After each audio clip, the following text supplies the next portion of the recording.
Welcome back and thank you for joining me today. This is the latest addition to our Volvo family, a 2006 Volvo V50 T5 all-wheel drive that I just purchased last week. It's equipped with 2.5 liter 5-cylinder turbo engine, all-wheel drive and automatic transmission. And today I'm gonna give you some details. The Volvo came with only one key fob, so I better not lose it, and it looks brand new. One of the biggest reasons why I purchased this car is because of its extremely low mileage. It only has 18,000 kilometers on the odometer, and the mileage is true and real. I only put around 300 kilometers in the last week and a half. I did check the car very well and I couldn't believe of its low mileage.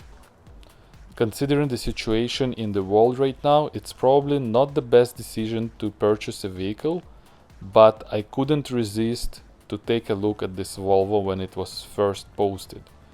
And the other reason is that our Suzuki is getting old. It has already high mileage of 267,000 kilometers. So this was a really nice choice to replace our old high mileage Suzuki. The vehicle, when we first took a look at it, we couldn't believe at the condition. The interior does reflect the odometer on the car. It looks practically brand new. The steering wheel looks brand new. All the buttons on the controls brand new. The upholstery, the seats, they all look new. All the bits and pieces on the interior are very nice. It doesn't look like the mileage was altered.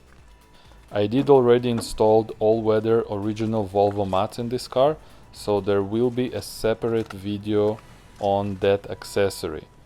The seat belts, the seats, the roof liner all look brand new. Let's take a look at the cargo area. All the upholstery is in very good condition. I already got some parts to do some basic maintenance on the car, and the replacement tire was never put on. It's new. Immediately after purchase, I drove to my local dealer to get some information and to get some parts. Running the VIN number, the information was that the previous owner was an old guy that barely drove the car. It was bought new here locally. The last service was done in 2017 at 13,000 kilometers. So the car was due on oil change, which I did. I changed the oil immediately, replaced the engine air filter. I don't like the coolant reservoir that it's became yellow with all the years. So I'm gonna replace the coolant reservoir. The brake fluid is gonna be also replaced. The power steering fluid looks clear, and the transmission fluid looks nice and reddish. Not reddish, I would say red. So it's in a new condition. Another accessory that was installed immediately were the mud flaps, front and back. I do prefer the look of the car with mud flaps, and it's also more practical. It keeps the car a little bit more cleaner. The vehicle came with winter tires, so I had to look for a set of summer tires, which you see right now. These were purchased separately, 16-inch on Michelin tires, which are already installed on the car. The winter set is in the garage. So there will be a separate video on the mud flaps accessory and installation. Keep an eye. These are some of the parts. This is a brand new original coolant tank made in Italy. I will make a separate video on replacing the tank, including the change of the coolant. This is the original concentrate from Volvo. I do prefer the blue-green look. This is the cabin filter, which needs to be replaced. All will be separate videos on the vehicle, so stay tuned on that. There is lots of maintenance and accessories videos will come out later during the year. The other issue is the outside temperature sensor. Now it's probably not the sensor itself, but it costs so cheap that I thought, you know what, I'll just replace it because the temperature outside is erratic. It's either incorrect or completely not showing anything, just dashes. So I will replace the sensor here. The outside markers here also got yellow, we'll replace those later. There is a catch to the vehicle.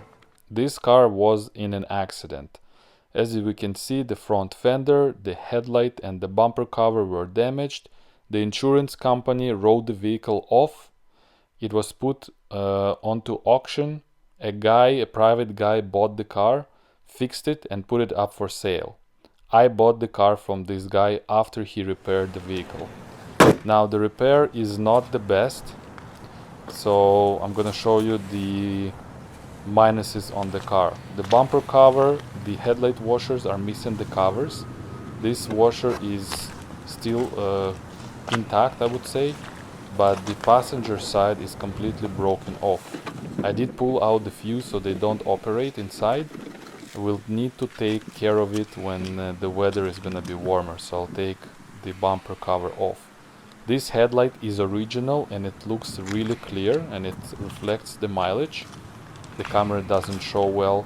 This headlight was bought used because it was damaged in an accident and it looks much worse than the other headlight. The bumper cover wasn't replaced, so this is the damage from the accident. As you can see, it's all scratched. And the fender is also damaged and it's in different color. It doesn't match the color of the paint of the car, because as the seller told me, he bought it used from another vehicle and just put it on the car. As you can see, the vehicle is like black metallic, but the fender itself is like flat black. So when the vehicle is clean on a sunny day, you can definitely see that the fender stands out from the rest of the car. These are minor things. I have to, kinda admit that they are there, but on the other hand, if this car wasn't in an accident, it would never be in my hands today. So I'll face it. Aspherical mirrors are on order thanks to Evgeny from Russia. He's gonna mail them to me because these mirrors are pretty small and I don't like them.